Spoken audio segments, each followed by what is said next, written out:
En febrero de este año, el gobierno de Irlanda publicó una cifra que llevaba 12 meses batiendo su propio récord. 17.308 personas viviendo en alojamiento de emergencia. De ellas, 5.457 eran niños. Cuando el Estado irlandés empezó a publicar estos datos, en julio de 2014, la cifra de niños sin hogar era de 749. 12 años después, se ha multiplicado por 7. Y ahora el dato que hace que todo esto no tenga ningún sentido. Durante esos mismos 12 años, Irlanda se convirtió en uno de los países más ricos del mundo. No de Europa, del mundo. No es la historia de un país pobre. Es la historia de un país al que le sobra el dinero y no consigue meter a su propia gente bajo techo. En los próximos minutos vamos a ver 3 cosas. Primero, por qué el número que hace parecer rica a Irlanda es, literalmente, un espejismo contable, y cómo el propio gobierno irlandés tuvo que inventarse una estadística nueva para saber cuánto dinero tenía de verdad. Segundo, por qué un país con pleno empleo y sueldos altos tiene a más de 17.000 personas sin casa. Y tercero, ¿quién se está yendo? Porque no se va cualquiera. Se van exactamente los que un país necesita para funcionar. Empecemos por el número. En 2015, la economía irlandesa creció un 26% en un solo año. 26%. No es un error de transcripción. Ningún país desarrollado ha crecido así nunca, en ningún momento de la historia moderna, salvo saliendo de una guerra. ¿Qué había pasado? ¿Habían encontrado petróleo? ¿Se había duplicado la producción? No. Un puñado de multinacionales americanas habían movido su propiedad intelectual, patentes, marcas, software, a filiales irlandesas. Papeles. Un movimiento contable. El economista Paul Krugman lo bautizó con un nombre que se le quedó pegado al país: economía de duendes. Y aquí está el problema real. Cuando esas patentes aterrizan en Dublín, todo lo que producen en el resto del mundo pasa a contar como producción irlandesa. El PIB se dispara. Los irlandeses no ven ni un euro. La distorsión se volvió tan grande que el propio Estado tuvo que crear un indicador nuevo. Se llama Renta Nacional Bruta Modificada o GNI asterisco, y su único propósito es quitar del PIB todo lo que no es real. El resultado, con los datos de 2023, el PIB de Irlanda fue de 510.000 millones de euros. El GNI asterisco, 290.900 millones. 219.000 millones de euros que aparecían en la contabilidad nacional y que nunca entraron en la economía irlandesa. Para que se entienda la escala, en el resto de la Unión Europea, estas dos cifras son prácticamente la misma. En Irlanda, el PIB llegó a ser el 162% de la economía real. Ahora bien, y esto es importante para no contarte una película, Irlanda sigue siendo rica con el número corregido. El GNI asterisco por habitante rondaba los 55.000 euros en 2023. Eso está por encima de Francia, por encima del Reino Unido, muy por encima de España. Así que no, la tesis de este vídeo no es que los irlandeses sean pobres. Es algo mucho más incómodo, son ricos y aún así no pueden vivir en su propio país. Porque el dinero llegó, los empleos llegaron, sueldos de primer nivel mundial en una isla de 5,5 millones de habitantes. Lo que no llegó fueron las casas. Entre 2012 y hoy, la población irlandesa ha pasado de 4,5 millones a 5,5 millones, 1 millón de personas más, un aumento del 22% en poco más de una década. En 2025 se terminaron unas 37.000 viviendas. Los cálculos del propio sector dicen que hacen falta entre 40 y 50.000 al año solo para cubrir la demanda existente, y llevan más de 10 años sin alcanzar esa cifra. El resultado es este. El 1 de febrero de este año, en toda la República de Irlanda, un país entero, 5,5 millones de personas, había menos de 1.800 viviendas disponibles para alquilar. Menos de 1.800, en todo el país. Antes de la pandemia, esa cifra rondaba las 4.000. Cuando hay 1.800 casas para 5 millones de personas, pasa exactamente lo que dice el manual. En el primer trimestre de 2026, los alquileres subieron un 4,4% en 3 meses. Es la mayor subida trimestral registrada en Irlanda desde que existe la serie, que empieza en 2002. El alquiler medio de un piso de 2 habitaciones está en 2.176 euros al mes a nivel nacional. En Dublín, 2.634. Y esto ya no es un problema de Dublín, En Galway los alquileres subieron un 18% en un año. En Cork, un 13%.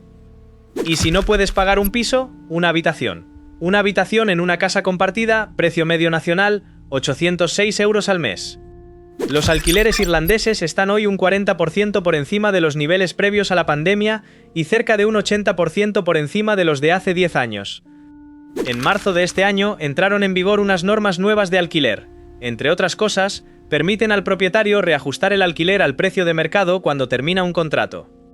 En los meses previos a esa entrada en vigor, los avisos de desahucio se dispararon un 51% y las órdenes de desalojo alcanzaron su nivel más alto registrado. No hace falta ser economista para entender el incentivo. Si puedes resetear el precio cuando el inquilino se va, tienes un motivo para que el inquilino se vaya.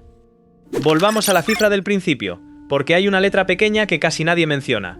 17.300 personas en alojamiento de emergencia. En marzo y abril de este año la cifra superó las 17.500. Pero ese número, el número oficial del gobierno, no cuenta a las personas que duermen en el sofá de un amigo. No cuenta a las que viven hacinadas. No cuenta a las que duermen en la calle. No cuenta a las que están en refugios de violencia de género. No cuenta a las que siguen atrapadas en centros de acogida pese a tener permiso legal para quedarse. La cifra real es imposible de saber. Solo sabemos que es bastante mayor. Dos datos más, y estos son los que explican el título del vídeo. Primero, entre los 18 y los 24 años, el número de personas que caen en el sinhogarismo subió un 17% en solo 12 meses. Segundo, y este es demoledor, casi la mitad de las personas sin hogar en Irlanda son ciudadanos irlandeses. No es una crisis importada, es gente que nació allí, que trabaja allí y que no encuentra dónde vivir. Y ojo, porque aquí está la clave de todo. La mayoría de estas personas tienen trabajo. Irlanda no tiene un problema de paro, tiene pleno empleo.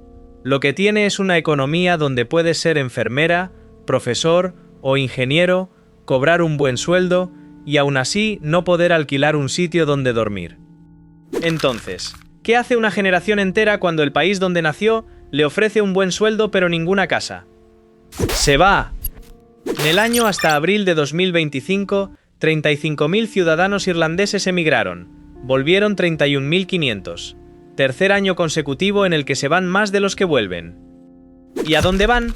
13.500 se fueron a Australia en un solo año, un 27% más que el año anterior, un 187% más que 2 años antes. Es el nivel más alto desde 2013, y 2013, para que te sitúes, fue el año más duro de la resaca del rescate bancario irlandés, cuando el país estaba oficialmente en crisis. Piénsalo un segundo. Irlanda está enviando a sus jóvenes al otro lado del mundo al mismo ritmo que cuando estaba arruinada, solo que ahora está forrada. Y hay una novedad muy reciente. Los datos que el Instituto Nacional de Estadística irlandés publicó este mismo mes de agosto muestran que la migración neta cayó un 19% en un año. La inmigración bajó un 12%. Lo que durante una década fue el motor de la economía irlandesa, gente de fuera viniendo a trabajar, se está frenando. Y no se frena porque falten empleos, se frena porque no hay dónde meter a nadie más.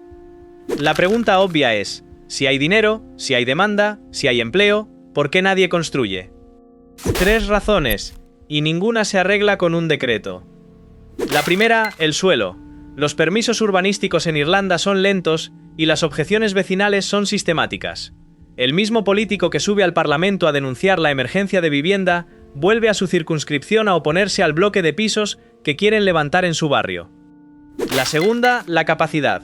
La construcción irlandesa se hundió tras 2008 y perdió a toda una generación de obreros y oficios.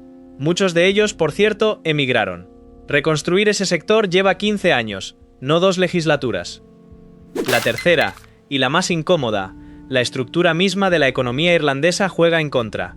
Un modelo basado en atraer multinacionales con impuestos bajos atrae también salarios altos y trabajadores extranjeros a un ritmo que ningún parque de vivienda pequeño puede absorber. El éxito es la causa del problema. Irlanda es el ejemplo más limpio que existe hoy de una idea que deberíamos tener todos muy presente. Que un país sea rico no significa que su gente pueda vivir en él. El PIB puede subir mientras tus hijos hacen las maletas. Las multinacionales pueden pagar impuestos récord mientras 5.000 niños duermen en habitaciones de hotel. Las dos cosas pueden ser verdad al mismo tiempo, y lo son. Y si estás viendo esto desde España, desde Portugal, desde cualquier ciudad donde el alquiler se haya comido tu sueldo en los últimos 5 años, ya sabes que Irlanda no es una excepción. Es solo el sitio donde el experimento va más adelantado. En el próximo vídeo vamos a Noruega, donde el país más rico de Europa está viendo cómo sus millonarios se marchan uno detrás de otro, y el gobierno no puede hacer nada para impedirlo. Suscríbete si quieres entender cómo se rompen los países ricos antes de que le toque al tuyo.